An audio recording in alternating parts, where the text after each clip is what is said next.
Greater Noida के करीब बिलासपुर रामपुर गांव में ऐन इशा के वक्त शरपसंदों ने मस्जिद में घुसकर बिला वजह और बिला कसूर इमाम साहब की पिटाई की। मामला क्या था यह आज तक मालूम नहीं हुआ, लेकिन जबरदस्त पिटाई के बाद इमाम साहब जमीन पर गिर गए। बाद में उन्हें अस्पताल में शिफ्ट किया गया। इस वक्त वो ग्रेटर नोएडा के यथार्थ अस्पताल में ज़ेर इलाज हैं। हालत उनकी बहुत ख़राब है। जमीयत उलमा हिंद के एक वफ्द ने उसके जनरल सेक्रेटरी मौलाना हकीमुद्दीन कासमी साहब की क़यादत में यथार्थ अस्पताल जाकर उनकी इयादत की, उनके अहवाल जाने, उनकी ज़रूरतों और तकाज़ों को समझा। जमीयत उलमा हिंद के इस वफ्द में मौलाना यासीन जहाज़ी, मौलाना गयूर अहमद कासमी और मौलाना अजीमुल्लाह कासमी भी शरीक थे। बाद में जमीयत उलमा हिंद का वफ्द उनके अहवाल जानने के बाद जमीयत उलमा के इलाके के मारूफ आलिम दीन और मुतहर्रिक कारकुन जनाब मौलाना क़ारी सी मुस्तफ़ा साहब के साथ मीटिंग की। मौलाना क़ारी सी मुस्तफ़ा साहब ने इस सिलसिले में बताया कि जमीयत उलमा ने अब तक इनके लिए क्या कोशिश की है, आगे भी उनके लिए कोशिश की जाएगी, उसके बारे में भी बातचीत हुई है। जमीयत उलमा हिंद के बहुत अहम रुकन और दादरी की हम शख्सियत मौलाना मुस्तफ़ा साहब के हम हैं, जिन्होंने इस मामले को शुरू से देखा है और उनके हर तरह से ताबन की है। मैं मौलाना से पूछना चाहता हूँ क्या हुआ है अब तक उनके साथ और क्या मामला है? इशा की नमाज के वक्त ये लोग नमाज पढ़ रहे थे और अचानक कुछ शरारती तत्व आए और उन लोगों ने आकर के उन लोगों पर हमला कर दिया। इमाम साहब को काफ़ी चोटें आई।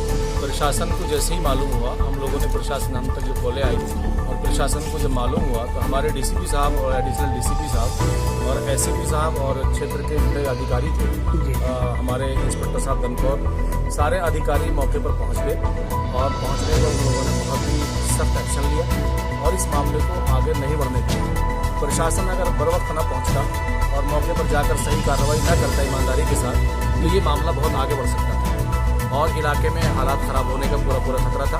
क्योंकि ये जो इस तरह के हालात हो रहे हैं, हमारे यहाँ मसूरी में हुआ, अब से पहले दादरी में भी हुआ, बहुत सारे इस तरह के कांड हो रहे हैं। ये 2022 की तैयारी है और ये कुछ फिरकापरस्त लोग बड़ी साजिश और जो है तलाशी के साथ ऐसा कर रहे हैं। लेकिन प्रशासन ने हमारे हमेशा बहुत अहम किरदार अदा किया है और हमेशा उन्होंने सख्त कानूनी कार्रवाई की है, किसी को बख्शा नहीं है। इसमें भी इन लोगों ने खुद फैसला कर लिया है, लेकिन प्रशासन ने ईमानदारी के साथ काम करते हुए फैसले के बावजूद भी 6 लोगों को जेल भेज दिया है और बाकी लोगों की जांच चल रही है और तलाश जारी है। जो भी इस मामले में मुलव्विस थे वो किसी भी कीमत पर बख्शे नहीं जाएंगे। मेरी हमारे डीसीपी साहब से और दूसरे अधिकारियों से बात हुई है।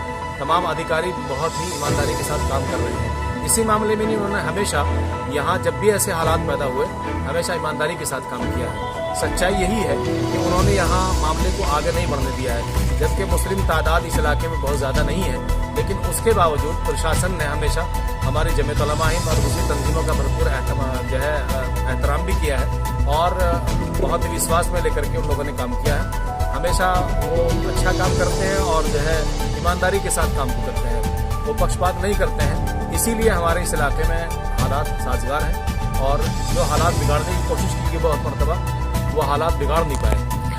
सबसे बड़ा मसला ये है कि उनका आइंदा का भी तहफ़्फ़ुज़ उनको मिलनी चाहिए, क्योंकि अब वो खौफ में है अपने मुस्तक़बिल को लेकर। ये तो बहुत छोटा कांड था। इससे पहले हमारे यहाँ अखलाक कांड हुआ है, वो एक साजिश के तहत हुआ था। उसके बाद से अभी तक उस गांव में किसी को कोई परेशानी नहीं हुई। उसके बाद और बहुत सारे कांड हुए हैं। उसके बाद भी हमारे इलाके में ऐसा नहीं हुआ। शरारती लोगों ने हरकत करने की कोशिश भी करते रहते हैं, लेकिन प्रशासन ने किसी को छोड़ा नहीं है। हमेशा उनके खिलाफ कानूनी कार्रवाई की है और बहुत ही ईमानदारी के साथ की है। मैं अपने यहाँ के प्रशासन से भरपूर हम लोग मुतमईन भी हैं और पूरा भरोसा भी रखते हैं कि जब कोई ऐसा मामला आया उन्होंने वो हमारे साथ खड़े रहे और ईमानदारी के साथ काम किया है। और जो ये हादसा हुआ है अभी रामपुर में, बिलासपुर में, मैं अपने अधिकारियों से भरपूर उम्मीद रखता हूँ, क्योंकि अभी वहाँ प्रशासन लगा हुआ है और फोर्स लगा रखा है। ऐसी किसी ने भी हरकत की तो बख्शा नहीं जाएगा। एक बाकायदा कमेटी बना दी गई है, अगर कोई भी हरकत की गई तो कमेटी उसकी जिम्मेदार है। जी। और हमारे जनरल सेक्रेटरी हज़रत मौलाना हकीमुद्दीन साहब भी आज आए थे और उन्होंने भी यकीन दिलाया है कि इस सिलसिले में जमीयत उलमा हिंद अपनी तरफ से हर तरह की मदद करेगी। अगर कानूनी तौर से ज़रूरत पड़ेगी तो जमीयत उलमा हिंद खड़ी है और इंशाअल्लाह इमाम साहब के साथ इंसाफ होगा और उस गाँव में मस्जिद भी आबाद होगी और नमाज भी।